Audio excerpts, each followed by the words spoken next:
یہ 12 ربیع الاول شریف کا دن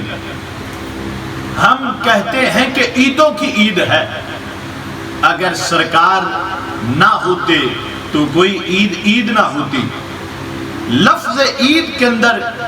جو راحت ہے، خوشی ہے، سرور ہے، اس کا ذکر اللہ جل شانہ نے سورۃ المائدہ کے اندر ذکر کیا کہ جب حواریوں نے کہا تھا اے اللہ کے نبی علیہ السلام حضرت عیسیٰ علیہ السلام سے کہ اللہ سے دعا مانگے ہم پر مائدہ نازل کرے، تو حضرت عیسیٰ علیہ السلام نے اللہ سے دعا کی کہ اللہ ہم پر آسمان سے مائدہ نازل فرما، تکون لنا عیدا، جو ہمارے لیے عید بن جائے، ہمارے اگلوں پچھلوں کے لیے عید بن جائے۔ اب یہ نہیں دعا مانگی کہ مائدہ نازل ہو ہمارے لیے عید بنے اور اس کے واسطے کوئی نماز بھی آ جائے، تو اس کا ایک اضافی معنی ہے کہ جو ہم نماز عید الفطر پڑھتے ہیں، عید الاضحیٰ بھی پڑھتے ہیں، تو محض جو ہے عید کا لفظ محض خوشی کے واسطے، سرور کے واسطے اور راحت کے واسطے حضرت عیسیٰ علیہ السلام نے بولے تکون لنا عیدا، کہ جو ہمارے واسطے عید بن جائے۔ تو مائدہ نازل ہوا تو اللہ تعالیٰ نے یہ نہیں فرمایا کہ پیارے عیسیٰ مائدہ تو نازل کر دوں گا مگر اسے عید نہ کہوں، عید کچھ اور ہوتی ہے۔ نہیں، اللہ نے حضرت عیسیٰ علیہ السلام کے الفاظوں کو محفوظ رکھا اور اسی طرح قرآن کے اندر بیان کیا۔ اگر یہ مائدہ کا نازل ہونا عید نہ ہوتا اور اس کے واسطے لفظ عید بولنا جائز نہ ہوتا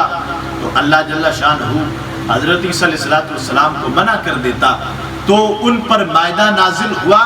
اور انہوں نے اس دن کو عید بنایا۔ تو میرے بھائیو، ہر بندہ یہ فیصلہ کر سکتا ہے، ایک طرف ہے مائدہ کا نزول اور دوسری طرف ہے محمد مصطفیٰ صلی اللہ علیہ وسلم کا نزول۔ کروڑوں مائدے جن کے قدموں کی دھول پر نچھاور کیے جا سکتے ہیں، جب وہ آئے وہ دن عید کیوں نہیں ہے؟ آج سے صدیوں پہلے قرآن نازل ہوا تھا، اگرچہ ہر سال نیا قرآن نازل نہیں ہوتا، مگر جب لیلۃ القدر آتی ہے اس میں راحت ہے، نور ہے، سرور ہے، 1000 مہینوں سے وہ رات افضل ہے۔ اسی طرح ہمارے آقا صلی اللہ علیہ وسلم کی ایک مرتبہ کی جلوہ گری نے 12 ربیع الاول کو ہزاروں عیدوں سے اونچا مرتبہ عطا کر دیا ہے۔ کسی کو وسوسہ آتا ہے کہ محفل میلاد ہو سکتی تھی تو سادگی میں بھی ہو سکتی تھی، اس قدر چراغاں کر کے محفل میلاد مصطفیٰ صلی اللہ علیہ وسلم کی ضرورت کیا تھی کہ تم جنڈیاں بھی لگاتے ہو، چراغاں بھی کرتے ہو، لاکھوں کروڑوں روپیہ خرچ بھی کرتے ہو؟ تو وہ بخاری شریف کی اس حدیث پہ ذرا غور کرے۔ حضرت ام سلمہ کے پاس میرے آقا صلی اللہ علیہ وسلم کا ایک منہ مبارک تھا اور انہوں نے اس منہ مبارک کو چاندی کی ڈبیا کے اندر رکھا ہوا تھا۔ وہ زمانہ جب کھجور بھی ہے کہ کھانے کو ملے، لباس کی تنگی، کھانے پینے کے لحاظ سے تنگ دستی، ہر لحاظ سے آزمائش تھی۔ اس زمانے میں انہوں نے چاندی کی ڈبیا بنوا کر اس کے اندر رسول کریم صلی اللہ علیہ وسلم کا منہ مبارک رکھا۔ ابھی صحابہ کرام بھی زندہ ہیں اور لوگ علاج کے واسطے آتے ہیں اور وہ پانی کا پیالہ لیتی ہیں، حضرت ام سلمہ سرکار کے منہ مبارک کو اس میں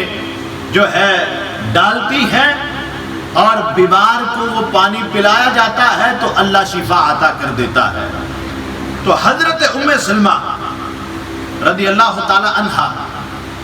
آپ نے منہ مبارک سنبھالنا ہی تھا، کپڑے کے اندر بھی سنبھال سکتی تھی یا کسی لوہے کی ڈبیا کے اندر بھی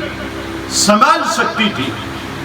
مگر انہوں نے چاندی کی ڈبیا بنوا کر اس کے اندر